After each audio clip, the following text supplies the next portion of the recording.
One day, the house gets quiet, and you realize nobody needs you like they used to. No one tells you that the day the noise disappears is the day you finally hear your own heart. I'm 62 now. For 25 years, my life was noise. Not the bad kind, just constant. School runs before sunrise, lunchboxes lined up like a factory line, late-night homework spread across the table while I pretended not to yawn, doors slamming, laughter bouncing off the walls, arguments that felt urgent then and meaningless now. Life felt exhausting, but it was full. So full that I never questioned it. And then it stopped. Not all at once, not with drama, just quietly. One child moved out, then another. The house didn't shrink, but my role did. Mornings became slower, too slow. I'd stand in the kitchen holding a cup of coffee, realizing there was nowhere I had to be. No one calling my name, no one depending on me in the way they once did. At first, the quiet felt like relief. Then it felt like something was missing. That's the pain no one prepares you for. The moment you realize you're no longer at the center of anyone's daily chaos. You start to wonder if being less needed means less important. I remember thinking, did my best years already pass? The world outside kept moving fast, loud, confident. Inside my home, time stretched and echoed. Here's the truth that took me a while to accept. The quiet isn't a punishment, it's a transition. We confuse silence with emptiness because we're so used to measuring our worth by how busy we are. When the noise fades, it can feel like we're fading too. But that's not what's happening. Slowly, almost without noticing, I began to settle into the quiet instead of fighting it. I started sitting on the porch in the mornings, coffee in my hand, sunlight warming my face. No schedule, no audience, just me. And something unexpected happened. I felt calmer, lighter, less pulled in every direction. The silence gave me space to meet myself again without labels or roles attached. If you're in this season of life, somewhere between what was and what's next, here's my advice. Don't rush to fill the silence. Let it speak. Let it soften you. You're not losing relevance, you're gaining clarity. The noise raised you to serve others. The quiet invites you to care for yourself. Life after the noise isn't smaller, it's deeper. It asks different questions, quieter ones. And sometimes the most meaningful answer is simply peace. So if your days feel quieter now, don't assume something is wrong. Maybe this season isn't about doing more or proving anything at all. Maybe it's about finally being present enough to realize you're still here, still whole, and still becoming. And that is more than enough. The first week after my youngest moved out, I kept listening for footsteps. I'd pause in the hallway without realizing why. I'd wake up at night, half expecting a door to creak open or a voice to call my name. But there were none. No "Dad, where's my keys?" No messy kitchen waiting in the morning. No noise spilling into every corner of the house. Just silence. I didn't expect it to hurt this much. I had imagined this moment for years. Freedom, rest, finally a little space to breathe. And yes, there was relief, but it came tangled with something heavier. The silence didn't feel peaceful at first. It felt like something had been taken from me, like a chapter had closed without asking if I was ready. I remember sitting at the kitchen table, coffee in hand, staring at a chair that no one would sit in that morning. And for the first time, I allowed myself to admit it. I missed being needed. I missed the chaos I used to complain about. I missed the proof that my presence mattered in someone else's daily life. If you're around this age, you might know this pain well. When children grow up, when roles shift, when the world stops knocking on your door the way it used to, it can feel like you're fading into the background of your own life, and that thought can be frightening. But here's what I learned, slowly and not without tears. This silence wasn't punishment, it wasn't abandonment, and it wasn't proof that my best years were behind me. It was a transition. Once I stopped resisting the quiet, I began to hear something else beneath it. My own breath, my own thoughts, my own pace. For decades, my life had been shaped around everyone else's needs. Now, for the first time, I had space to ask what I needed. Some mornings, I still miss the noise. That part doesn't disappear, but I've learned not to fear the quiet anymore. The silence gave me room to rest parts of myself that had been tired for a very long time. It reminded me that worth doesn't end when responsibility changes. Here's my advice from one tired parent to another. Don't rush to fill the silence. Sit with it. Let it soften you instead of hardening you. This season isn't empty, it's spacious. And inside that space, there is a different kind of meaning waiting to be discovered. Life doesn't always get louder as it goes on. Sometimes it gets quieter so we can finally hear what matters. And maybe, just maybe, that quiet is where peace begins. I used to think I wanted peace until I realized what I was really afraid of was emptiness. For most of my life, rest felt like a reward I never quite earned. I told myself that one day, when things slowed down, I'd finally breathe. I imagined quiet mornings and evenings without deadlines. But when that day arrived, when the children no longer needed me in the same way, I discovered something I wasn't prepared for. The quiet didn't feel like peace. It felt like a question. When your children stop calling for help, stop needing rides, stop leaning on you for every decision, a dangerous thought can creep in. What am I for now? I didn't say it out loud. I smiled.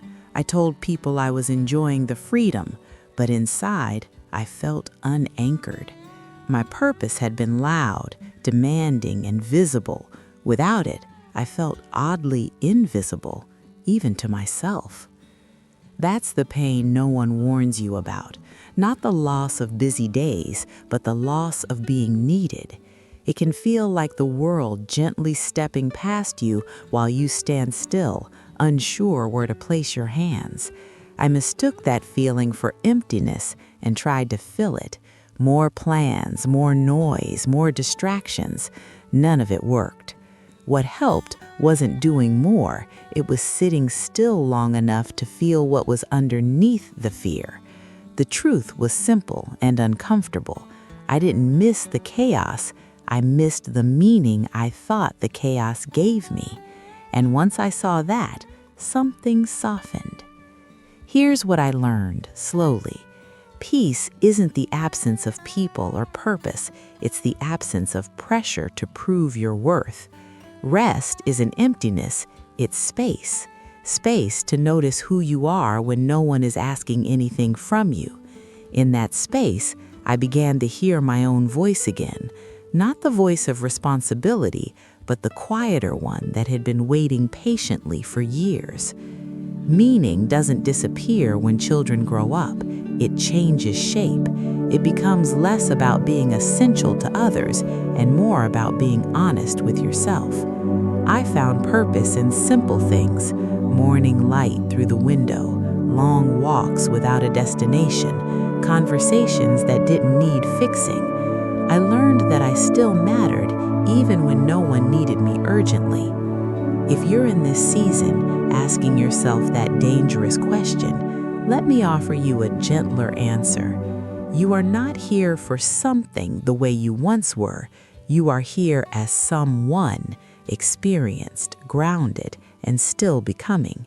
That's not emptiness, that's depth. Peace didn't come when life got quiet. It came when I stopped fighting the quiet and let it teach me. And that, I've learned, is a different kind of fullness, one that doesn't demand anything, yet gives you back to yourself. No one tells you that the moment you're no longer needed can feel both like freedom and heartbreak at the same time. For a long while, that was the ache I carried without knowing how to name it. The phone rang less. The questions stopped coming. The constant, "Can you help me?" faded into silence. And even though this was what I had worked so hard for, raising capable, independent people, I felt strangely unanchored. If no one needed me the way they used to, who was I now? At first, I told myself I should be grateful, and I was, but gratitude doesn't cancel grief. There's a quiet pain that comes when your purpose shifts before your heart is ready. I would sit alone in the evenings, the house calm and still, and feel a heaviness I couldn't explain. Not loneliness exactly, more like being set down gently after years of being held tightly by responsibility. That's when the questions crept in. Did I do my job too well? Did I give so much of myself away that there was nothing left? Society doesn't prepare us for this part. We're praised for being busy, needed, essential. No one teaches us how to let go when that chapter closes. But here's what I slowly learned. Through long walks, quiet mornings, and more honest conversations with myself than I ever had before, maybe our job was never to be needed forever. Maybe our job was to love deeply, guide patiently, and then step back with grace. Maybe success was never about holding on. It was about raising them well enough so they wouldn't need us anymore. And when I finally let that thought settle, something inside me softened. The quiet began to feel different. What once felt like emptiness started to feel like space. Space to rest, space to breathe without rushing, space to notice who I was beneath all the roles I played. Without realizing it, I had spent decades introducing myself as someone's parent, provider, problem solver. In the stillness, I met a version of myself I hadn't spoken to in years, and I liked them. There's a gentleness that comes with this season if you let it. The world no longer demands everything from you. The urgency fades. What remains is choice. You get to decide how your days unfold. You get to move slower, listen more, live inwardly, not just outwardly. So if you're in this quiet chapter and it feels unsettling, let me offer this. Don't rush to fill the silence. Sit with it. Let it teach you. This isn't loss, it's a return to yourself. You are not less important because fewer people need you. Your worth was never tied to constant usefulness. Sometimes the most meaningful work begins after the noise ends. And maybe, just maybe, this space isn't the end of something. It's the beginning of finally meeting yourself again. No one tells you that the hardest part of getting older isn't losing strength. It's feeling like the world looks past you. If you're feeling invisible lately, forgotten, or less important than you once were, I want to sit with you for a moment. I know that feeling. It crept up on me quietly. One day, I was the person everyone called first, the fixer, the organizer, the one needed for everything. And then, slowly, the calls came less often. Decisions were made without me. The room kept talking, but no one was really listening anymore. At first, I told myself I shouldn't complain. After all, nothing terrible had happened. My life was still good. But inside, there was a dull ache, a question I didn't know how to ask out loud. If I'm not needed like before, do I still matter? That question can sit heavy in your chest, especially in a world that celebrates speed, youth, and noise. It's easy to believe that being quieter means being less, that stepping back means being erased. I believed that for a while. I tried to stay relevant. I tried to keep up, and all it did was make me tired. What helped, slowly, was realizing this truth. My role didn't disappear. It changed. I wasn't needed in the same way anymore, and that hurt. But being needed is not the same as being loved. And love, I learned, doesn't always shout. Sometimes it shows up as trust, as space, as knowing others are okay without you hovering nearby. There was a morning when this finally settled in. I was sitting alone, sunlight pouring through the window, the house quiet, no one asking for anything, no schedule pulling me forward. And instead of feeling empty, I felt calm. For the first time, I noticed my own breath, my own thoughts, my own presence. That's when it clicked. This chapter wasn't about proving my worth anymore. It was about meeting myself again. If you're in this season, here's my advice, gentle but honest. Don't rush to fill the silence. Don't mistake quiet for failure. You are not less important now. You are simply being invited inward, to rest, to reflect, to choose what matters to you, not just what serves everyone else. You are still deeply loved, even if it looks different, even if it's quieter.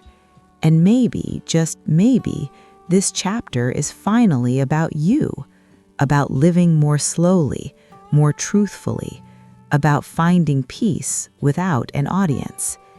If this story speaks to you, know that you're not alone in feeling this way. Many of us are walking through this same invisible doorway, learning that meaning doesn't end, it deepens. Stay gentle with yourself.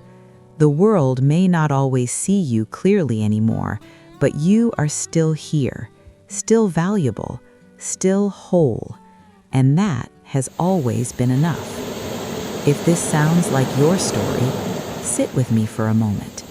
Make some tea. Breathe. Life isn't emptier, it's just quieter.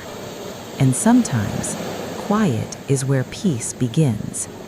Share your story below. I read every comment. And if you want more quiet reflections like this, welcome to Simple Earth Studio.